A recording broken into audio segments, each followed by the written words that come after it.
may revolusyonaryong nakaraan ang mabangong puno ng ilang-ilang.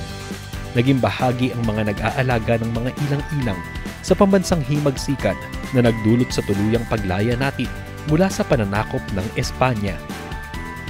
Makikita naman sa balat ng puno ng bagras ang makulay nitong anyo, ugnay sa batayang katangian ng mga Pilipino na mapagkalinga at nagtatanggol ng karapatan ng kapwa Pilipino, kasama dito ang komunidad ng LGBTQIA+, mga person with disabilities o PWD, mga nakatatanda na sa lipunan, mga katutubo, kababaihan at mga musmus. Ang mga punong ito ang nagsilbing inspirasyon ng PUP at Constantino Foundation upang ilunsad ang gantimpala upang kilalanin ang mga natatanging individual, inisyatibo o organisasyon. Ang Gawad Ilang-Ilang ay parangal para sa programa, inisyatibo o individual na nagpabango sa pangalan ng PUP, na nagbigay ng karangalan sa reputasyon ng ating pamantasan.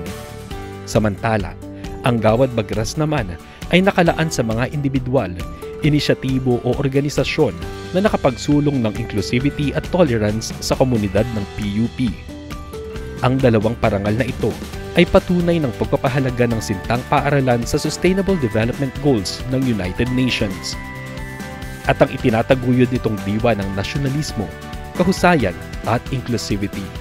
Mahalaga ang dalawang punong ito sa paghubog ng kasaysayan noon at ngayon.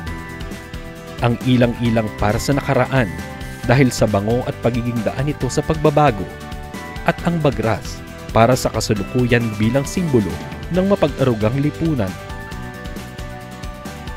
na nagpapaalala sa atin na patuloy tayong humulma ng panibagong kasaysayan.